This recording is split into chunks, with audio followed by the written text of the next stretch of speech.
Over the past 100 years, our information consumption has grown exponentially, with the percent of our waking life spent intaking information growing from around 10% in 1900 to around 80% today. Humans have been gathering and sharing information since the dawn of language.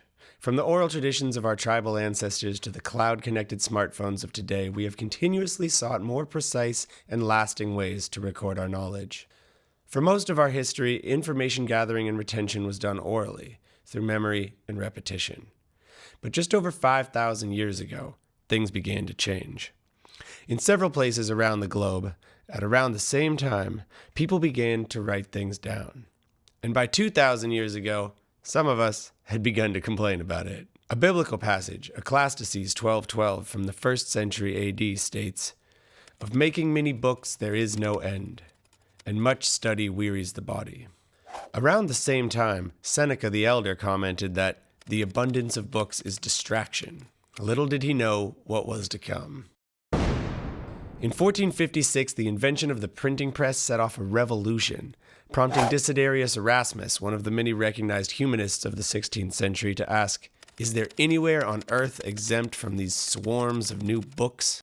But though a few people complained, the printing presses lumbered on. The books piled up, literacy rates grew and grew, until in 1910, things changed dramatically again. Visit the birthplace of broadcasting.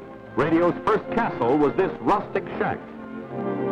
In 1921, radio fans were all earphones listening to a pioneer station, WHN. With the invention of radio and then television, people no longer had to find a quiet place to sit and relax for hours on end to ingest information. It began to be this sort of constant flow that dripped into all facets of our life. We could listen to the radio while we worked or while we lounged around the house relaxing.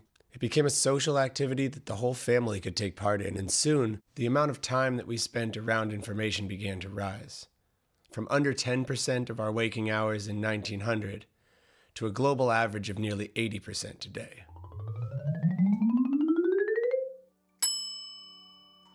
But why do we do this?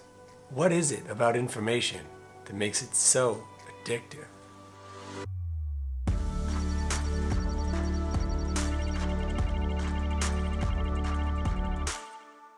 In 1921, radio fans were all earphones listening to a pioneer station, WHN.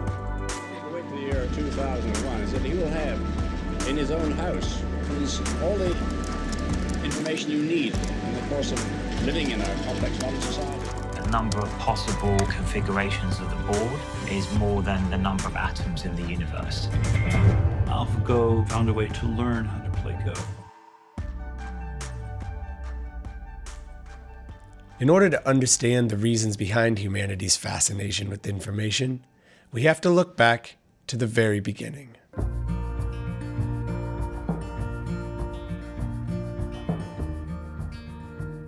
For most of human evolution, we lived in small hunter-gatherer tribes. This is the environment in which our hardware evolved, and in that environment, information was extremely limited. It was always better to know than not to know. Better to know where the lion slept, where the food or the water supply was, or whether the people on the other side of the valley were a friend or a foe. In a small localized tribal setting, all available information is relevant for survival. Due to this evolutionary benefit, our brains developed a dopaminergic response to novel information. It actually gives us pleasure to learn new things.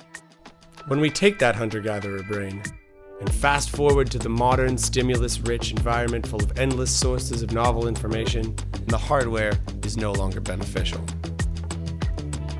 For the first time in human history, we have access to huge amounts of easily accessible, novel, and yet irrelevant information. There's a little dopamine slot machine in our pocket at all times. With the flick of a finger, we can spin the dial and see something brand new that we've never seen before. Holy moly! The term information overload was coined in 1964 by Bertram Gross, a professor of political science at Hunter College, who defined it thusly. Information overload occurs when the amount of input to a system exceeds its processing capacity. As it turns out, that's not all that happens. Nearly 60 years later, the list of symptoms includes irritability, brain fog, anxiety, pervasive hostility. Why does it say pepper jam when there is no pepper jam? I swear to God, one of these days I just kick this piece of shit out the window. Emotional fatigue, depression, and a general feeling of being lost in life. Like drug-addicted rats hitting the button over and over again, we grab a phone, a computer, a video game controller, or a newspaper, constantly searching for that next hit of novel dopamine. But why does this cause anxiety? And how can learning more about the world make us feel lost in life?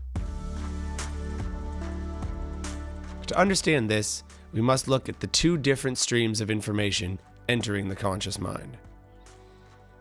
Information stream 1. Information taken in from the outside. When we take in information at the conscious level, we immediately sort it into two piles. Things we find interesting and things we don't. If we find something interesting and we want to retain it, it gets moved over to working memory. Working memory is much like RAM in a computer. It is a small and temporary storage location where we hold information for the short term in order to decide if it is worth spending the mental energy of transferring it to long-term storage. Working memory only holds between 4 and 6 pieces of information at a time. If a piece of information in working memory is repeated several times, meaning we go back and think about it again and again, it gets moved to long-term storage. If it is not thought about again, it is quickly replaced by other pieces of information and lost. As we put in information at the conscious level, the subconscious is constantly categorizing and organizing. Trying to take these pieces of information, connect them to something we already know, and figure out where to put them. Now, if this was our only system, it would work perfectly. We are intaking information, sorting it into useful and not useful, and then letting it sit in a filtering bay for a while it's determined if it is really interesting enough that we'll think about it a few more times and move it to long-term storage. The problem is that there is another stream of information that's vitally important to our lives.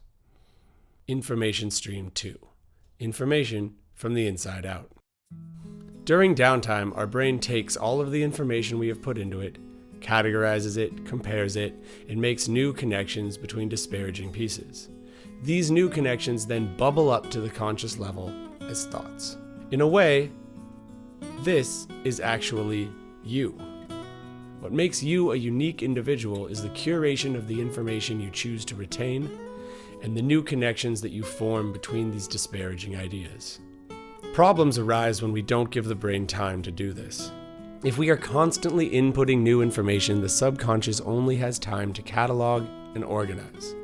It never has time to contemplate and create new connections.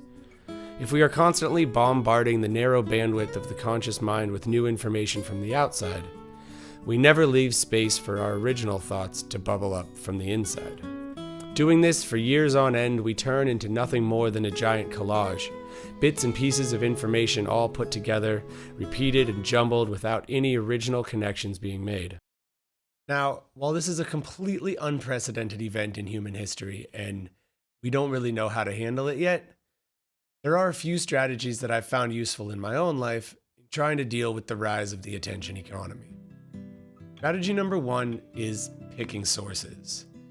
It's tempting these days to chase every breaking news story across the web from platform to platform, but this can lead us down an endless rabbit hole of unrelevant and not useful information that has very little to do with our own personal or emotional lives.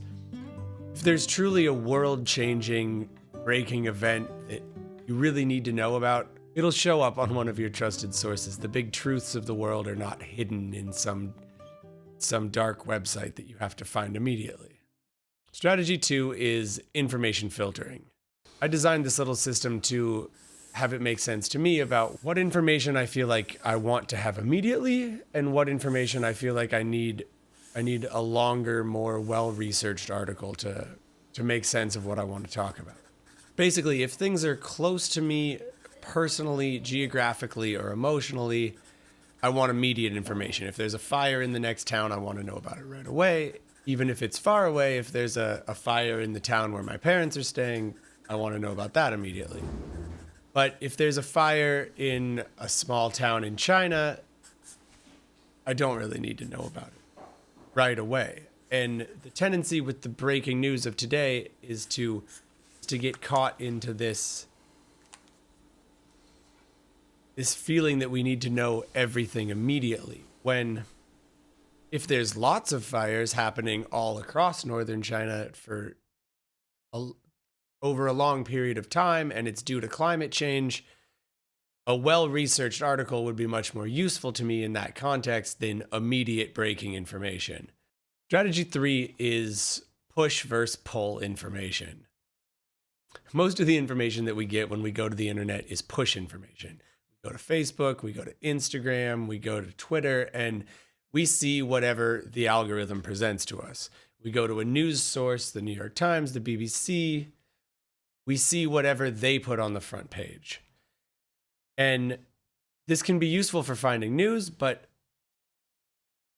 you end up going down rabbit holes that are the thought design of someone else. Where I've found that if I take just a moment, if I sit down on the bus and I pull out my phone, I have, half an hour to spend. And if I take just a few seconds and think, oh, what was it that I wanted to know about? Or what was something that I wanted to research recently? I will always come up with something that I've been thinking about, that I wanted to know about, and then I can look that up. And I go down a rabbit hole that's more something of my own design than something that was pushed upon me. And I end up adding more to the knowledge stack that I care about than just picking random bits of information that get lost in the collage and probably never transferred to long-term memory anyway. Strategy 4 is taking breaks. And there's a lot of videos all across YouTube right now about dopamine detox. I'm reading Dopamine Nation right now by Anna Lempke, which is an amazing read if you guys want to check it out for more of the in-depth science behind why taking breaks for our brain matters. I've found personally that a day away from information, 2-3 days backpacking in the woods, I come back so refreshed and so clear-headed and with so much more of a centered feeling of who I am, where I'm going, and what I'm doing. I think this is by far the most powerful thing I've discovered in recent years about my own mind, is that I'm going to feel centered and happy in myself. I have to take breaks from dumping information into my head and give my brain time to make sense of all the information that's already there. Give quiet moments for my thoughts and feelings to bubble to the surface and for me to make sense of them and for me to create and narrate a story of my own life that makes it make sense to me.